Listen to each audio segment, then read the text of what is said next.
brand new episode here on 1950's farm. So as you can see, we've still got the forager out. Anyway, before we get into all of that business, how are you all doing? Hopefully you're having a good day. My day is not going too bad, as you can probably see from the top right hand corner. It's 6:39 in the morning. And whoop, how much of that have I, oh, that was lucky. For a second there I thought I'd gone miles and miles and miles.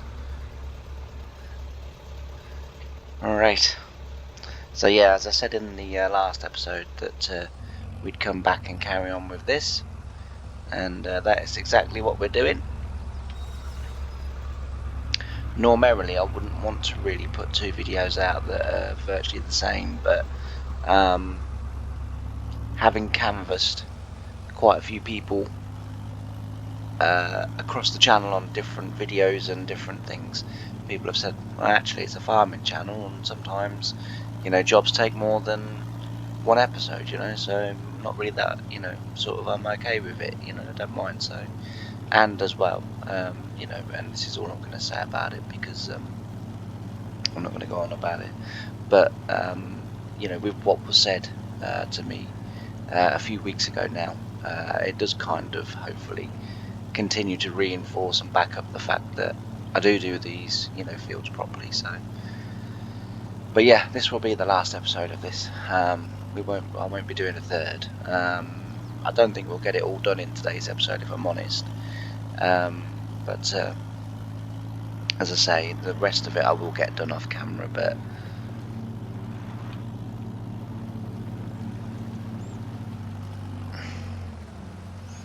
But yeah, let's keep this camera facing that way and then use this one. So we're getting a good bit in there. It's definitely going to be enough for us over winter, that is for sure. As I say, but even though we are going to put at least one more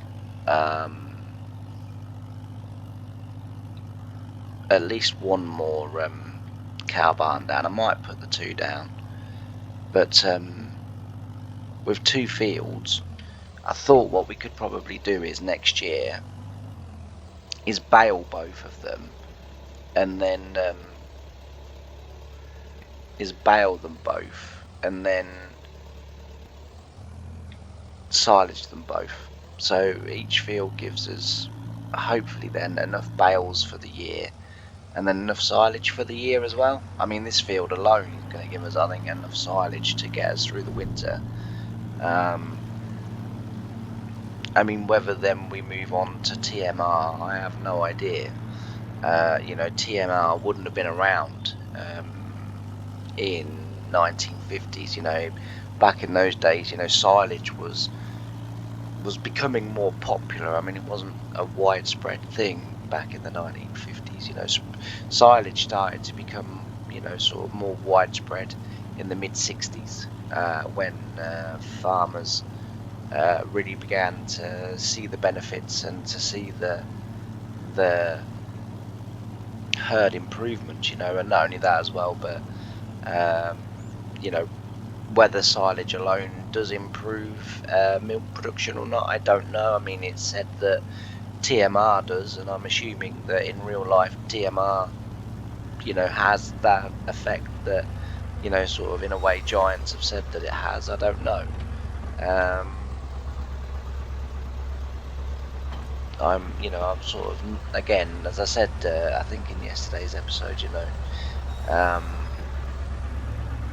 dairy farming is something that has gone on the farm, well, on one farm that I worked on, but you know, I wasn't a part of that, so I wouldn't like to, you know, to say, Jesus, how far back did I leave this trailer? Right. I think we can leave that tractor there. I think we'll be, we're even closer to the end of the field than what I thought. But yeah, so as I say, like, I don't know whether it does or not, but TMR, well, silage, as I say, up until you know, the mid-60s was not hugely, as I say, widespread on farms. You know, but it was something, as I say, in 1953 that the dairy did do. So they trialled it. They had from what I can gather, quite a small paddock field, you know, sort of small grass area that they cut for silage. With I'm sure it was an international harvester, pull behind silage harvester or forager, that did the grass, or did the silage for them for that year, and they tried it and got on very well with it. Learned some things according to the text that I've read on it, that apparently they didn't get it airtight enough, and a few other farms, excuse me, a few other farms in the area had also gone on to try silage, or had been doing silage, and they liaised with a few other farms in the area, and sort of between the sort of 3 or 4 of them, they got it right. And by 1955, they were, as I say, they were up to half and half. We're going to be half and half straight away. So as I said, 2 fields of grass we've got. They're both going to do hay, and then they're both going to do one crop of silage, because that should last us. As I say, at least 1 new cow barn's going in. It might well be 2, just because that's a little bit much, I think, with the 1950s. But the reason why I'm going to do it is because these fields are massive. We produce a heck of a lot of straw and, hay bales and silage now that we need the cows to consume, because, and I've said it before, not only in 1950s episodes, but I'm loath to kind of sell the bales, because I know that if I sell them, I'll sell too many, and then we won't have enough food to get them through until the grass grows again. Because unlike FS25, at the end of November, this grass is going to be, you're not going to be able to cut it. So the next episode is probably going to be hay baling down at the other field. I mean, with the silage and the hay that we've got now, there may well be enough, and I might not need to do that. I am going to see how much silage we do get. I mean, we are getting quite a bit so far off here, so it might be that we just don't need to do it. But yeah, it's as I, it's a little bit of a juggling act, really, to be fair, as to how much food you actually do need.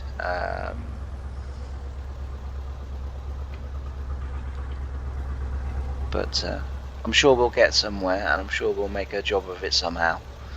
But it's been it's been a pretty good year for both farms this year, actually. We've sort of, so our manure production has gone up this year, because the last 2 years I've not had any manure left, and this time around I have actually got manure left over. There's not much there, but there's still quite a significant pile, and we can use that on the corn stubble. So that's no problem. I did go back and patch that field as well. I realise this is 2 episodes ago now. Probably should have said all this in the last one, but it doesn't always come to me at the time. But yeah, so I did patch that up as sort of best I could. It's quite hard. I mean, you can still see that I've missed bits, but and we've got another quite big another pile of poop forming. So it's a never ending, but it's good that it's never ending, because as I say, we can we can proper spread it, and really does give because the other thing as well is, I mean, manure spreading is not something would normally do, so I'm sort of, a lot of things on this save or series is better than save. A lot of things on this series that I'm doing, I wouldn't normally do, and I'm quite, and I'm really enjoying it, and that's why I kind of am a little bit tempted.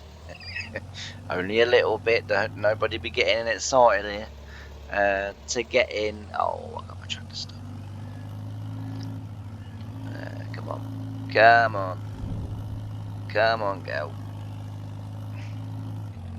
Just try and reverse it a little bit, just as we get a bit of momentum. No, it's stuck.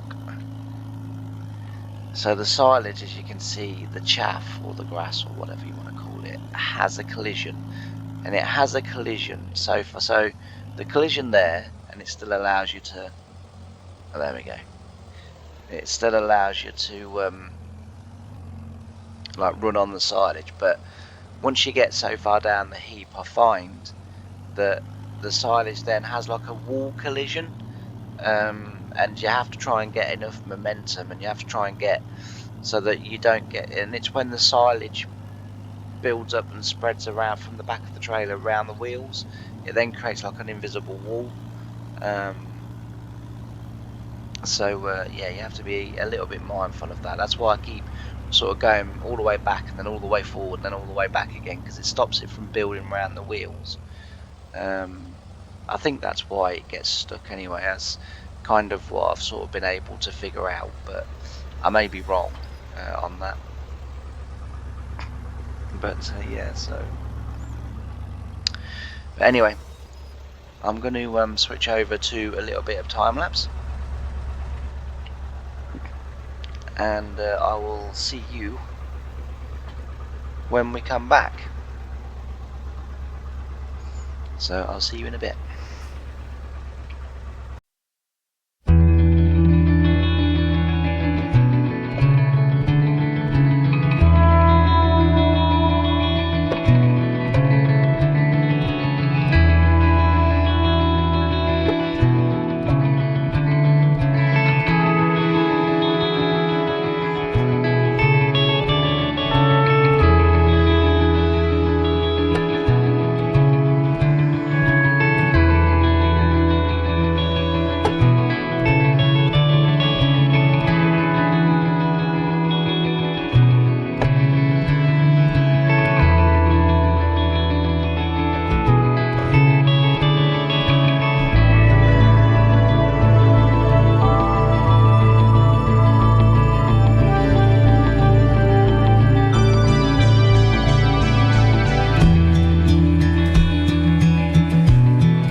So, I'm back again. But unlike Take That, I'm not back for good. Now, the only reason I came up with that reference just popped into my head is because I've had Spotify on, and I've got a play mix that I've got. But then what I do is I randomize the music, so that sort of I get stuff that I've sort of either not heard before or certainly not heard for a long time, and that Take That song came in. I wasn't too over enamored that a Take That song came into my mix, but hey ho, what are you going to do? It's early in a Tuesday morning. I'm fairly certain by the end of the day I'll have gotten over it. I did actually sit and listen to it. But yeah, it's been going well, and as we saw from the heat there, actually, we have got a nice big pile of silage there. One thing I did mean to go and do, let's just have a little look at how big the pile actually is. Well, we know how big it is because we see it every time we tip on it, but I mean how much is actually in it. That would be quite interesting. Need to bring up that menu. 171,000, so that's pretty cool. I've been backing it up like that because obviously in modern day we would have JCBs and that would be pushing it up to the back wall. So I know it's a slightly unrealistic to push the trailers up like that, but that's the reason why I've been doing it, because otherwise I wouldn't be able to get all of that in here if I sort of laid it out as flat as what I should. I mean, that's fine if you've again got a fairly biggish vehicle that can then push it all the way back up and start piling it up, but I haven't, so that's the only reason why I'm doing it that way. I understand it's not the way that it would have been done or anything like that, and to be fair, sometimes when I do stuff from the 1950s, I do have to go on YouTube and have a look at, well, how do they do that, how was that done? Because I believe it or not, I wasn't around in the 1950s. Some days it feels like I was around in the 1950s, but I wasn't actually around in the 1950s. I was another 30 years away from, being in existence. Some clever so-and-so will probably say, well, actually, you was around in the 1950s because your dad was born in the 40s. Yeah. Whatever. So, but yeah, it's been going fairly well. And we've got a lot of silage, so I'm not going to need to hay the other field. So it does mean that we can get on with farm build. And I'm not sure whether to do the farm build on camera or to do it off camera. I mean, I'm happy to do it on camera. I'd prefer to do it off camera because stuff like that, and sometimes it's why I can't reverse trainers, because I think everyone in YouTube land is watching me right now and I'm messing this up unbelievably. It's like, I think I told the story of the day that we were doing. It was a January. Now, January on the first farm meant two things. It meant the first half of the month you was cutting down trees and you were forestrying and you were doing this, that, and everything else in the local village and helping people out and what have you. And we used to do it for free for people, but the condition was that we had the wood. If we weren't able to have the wood, then the farm charged, and the farm charged an extortionate amount of money that either people didn't have us or they went, oh, do you know what, you can keep the wood. So that was kind of what happened. Well, we got contacted by an organisation within the village that was looking after this forest wood. I don't know. It had a lot of trees in it. I don't know. I think forest is stretching it. I think we'll say woods. And they came to us and said, like, we'd like, sort of, we've marked trees that we'd like cut down. Can you come and do it? Like, yeah, no problem. So we went and sort of sized the job up, and we decided that we also needed some professional help to help us. Now, the boss man well, went to school with someone that had started a forestry business. So basically, he called in a favour from his mate, and that was what they were doing. Well, I'd not been on the farm all that long, so I'd been there probably, I don't know, less than a year, I would say, uh, and or maybe around a year, perhaps. I can't remember now. So it's a long time ago, but yeah, and of course I had to back, so we were cutting these trees down, but I had to reverse the tractor and trailer in to get all the so their tree surgeon, sort of forestry blokes were cutting the trees down, and then John, who I work with, with the farm's chainsaw, was then logging them up. So one was cutting them down, and then he was logging them up, and then I was loading the logs into the trailer. And it was a system that worked, fairly well for us and what have you. But could I as hell back that trailer up because they were watching me? I honestly, like. And because they started laughing, that made it even worse.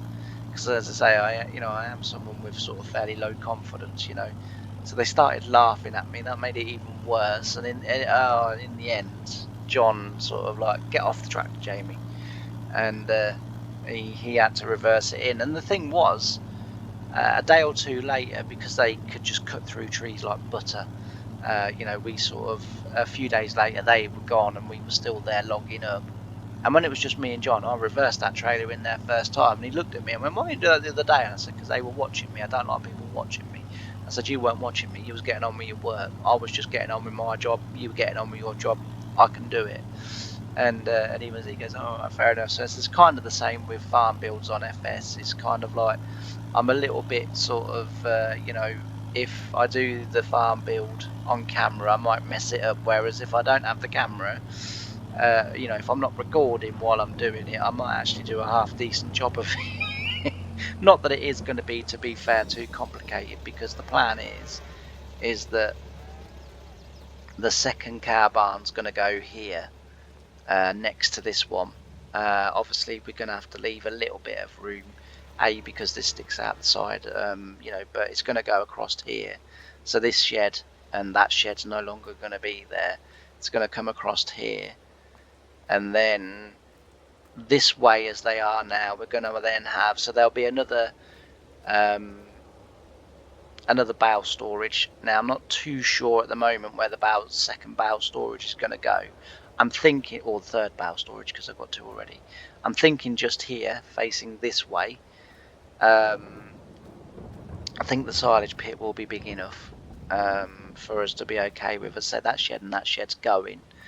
The cow barn will then come out here. Then this side we'll have normal sheds coming this way, probably sort of joined side, so they'll be joined up. So there might be 3 sheds in a row, and then over here. So I'm probably going to get rid of the house. Like I say, it's a non-functioning house, so that I know it adds a little bit of realism and everything. The fact that there's a house on the farm and that, and that's not how it is in real life either. So the dairy back in the 50s and today doesn't have a house. The actual house that they've got is, I'm sure they said, is about 4 miles away from where the actual dairy sort of farm that they had is. I think I'm right in saying that. But yeah, and then just here, where the house is to have the bins. So I'll probably start off with, like, sort of maybe 2, maybe 4 bins. But we'll do it evenly. So every time we get another bin, we'll get another 2 bins sort of thing. We'll do it evenly. But so I might start off with about 4 bins, but they'll go here. And then that'll be our sort of roughly how our farm will look. So hopefully that'll be kind of okay. And as I've sort of explained that, you're sort of kind of thinking, yeah, that's actually not bad. I mean, I was as you know, I was heavily thinking about putting a third barn down. I just don't think there's the room here, and the problem is, and I've tried, to build on the field just out the back there, the wheat field, and this field, to extend it this way and extend it that way, keep it in line, but extend it, and then extend it out the back on the stubble field as well, the corn field, what we use as the corn field. Because the terrain is so uneven, you just can't do a nice job. It absolutely ruins the ground and everything, and I'm not talented enough with the in-game editor to fix all that and to make it look, good. So I've got to kind of stick to this concrete area, because that's that's it's flat for building on, basically. So that's the plans and the thoughts. Let me know in the comments. Do you agree? Do you disagree? I'm not overly adverse to moving stuff around. I mean, if people sort of say, no, you definitely need a house on there, that house will still go, but I can certainly put in a house that we've got. I mean, I've probably got some houses in here. I don't think these are affected by the years now, so I've got that actually that would go with the sheds that we're putting up, so I guess I could put that one down. You've got like a ranch type house, which looks all right. That bungalow, you can actually go inside that bungalow, so that could be a thing. This house doesn't look all that different from the house that we've got there at the moment. In fact,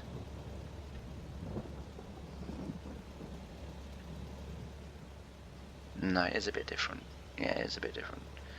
But yeah, so we've got a few options available to us. I can't remember what end of the field I was. I think I was at that end. But yeah, anyway, I'm going to leave this episode here, so thanks ever so much for watching. If you haven't done already, please don't forget to like, comment and subscribe. It really does help the channel. And also as well, if you haven't done already, or if you haven't picked it out, because YouTube is doing something really weird with my shorts and things at the moment, and my YouTube feed, I am getting so many random videos. It's like the algorithm has kind of decided to have a mental breakdown, and I'm no longer is YouTube the same as it was for me, and I don't like it, because I like things to be the same. But and so my YouTube shorts have kind of well, they've gone from getting sort of on average about 450 to 500 views to now getting like 6 and 7 views. But I got a feeling it's something to do with the algorithm. So if you haven't done already, have a click onto the icon of the channel picture, and then go to shorts. I've started my YouTube short series, which is on Thornton Farm, and as I say, basically it's YouTube shorts. The videos themselves are roughly about 2.5 minutes, and it's basically just following a small family farm. So go check it out, because it's really cool. Well, I think it's really cool. I know I'm biased, but if someone else was doing it, it's the sort of thing that I would like to watch. And I can say that with sort of sincerity and confidence. Because if I wouldn't want to watch it, I wouldn't record it. So these videos, when I make a video, it's kind of like, okay, what we need to ask ourselves a couple of important questions here is, and the first very important question is, would I watch it? And if the answer is no, I don't put it out. So sometimes these episodes, they get recorded, a couple of times, because I think, well, actually that's not as good. But yeah, so go check it out, because it's really, really cool, in my opinion. Yeah, so and say all that's left for me to say is thanks ever so much for watching this episode. I've really enjoyed having your company, and I can't wait to see you on the next one. Bye for now.